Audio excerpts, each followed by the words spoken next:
नाही बरं सर. का, रिअल आपलं प्रोडक्ट आहे म्हणून मी कौतुक नाही करत. मी करिश्मा जेडेवरनं फिरायला लागलो सर. मी 3 महिने झालो टू व्हीलरनं फिरत नाही. करिश्मा जेडे मारला की नाही तांबरले खालनं ते गाडी लावून घरात. हा. का तर बॅकपेनचा लई त्रास हो. अरे. आणि आता एवढा भारी रिझल्ट सर, प्रश्न नाही. आता बीपी शुगर चेक करून आलो सर. हम्म. शुगर आहे 196, हा. 200 च्या आत. आणि बीपी 137 वर आला सर. बीपी 160, 155, 150 हा 100 जणांनी माहिती आहे. आणि बापरे. आज 137 ला बीपी आहे सर. किती दिवसाचा, 10 दिवसाचा रिझल्ट आहे सर ह्यो. बापरे. हा.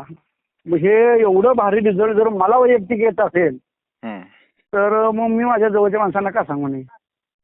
नाही नाही नाही हे बोलणार आहे मी ते आता युट्यूब वरती घेणार आहे मी सगळे हे. नाही सर, हा सुपर बेरी ज्यूस आहे ना आपला, हा हा हा ज्यूस तुम्हाला सांगतो आतापर्यंत मी पण भरपूर प्रॉडक्ट बघितले मार्केटमध्ये, पण जी क्वालिटी जे रिझल्ट ह्या ज्यूस मध्ये भेटलाय ना आपल्याला, तर लोक स्वतःहून सांगतायत सोयरिसिस असतं, सांधेदुखी, गुडघेदुखी, लोक 15 दिवसात सांगतायत सर खूप भारी रिझल्ट आहे. आज प्रॉडक्ट द्यायला सुरुवात केली सर, महिनाच झालाय आपला, आणि 15 दिवस झाले लोकांपर्यंत पोहोचले. 15 दिवस झाले. पण लोक स्वतःहून सांगतायत सर एक नंबर आहे, फ्रेशनेस वाटतोय, स्टॅमिना चांगला राहतोय, टेस्ट चांगली आहे आणि खूप छान लोक सांगतायत. म्हणजे हे काय आपण लोक सांगतात. वा वा वा. आज तुम्हाला कोल्हापूर भागामध्ये एवढे छान रिझल्ट आलेत, आम्हाला इकडे पुणे भागात येतात. काय नाही अडचण, काम चालू राहू द्या, लोकांपर्यंत प्रॉडक्ट पोहोचवणं हीच आपली फक्त जबाबदारी आहे, बस दुसरं काय नाही. बरोबर.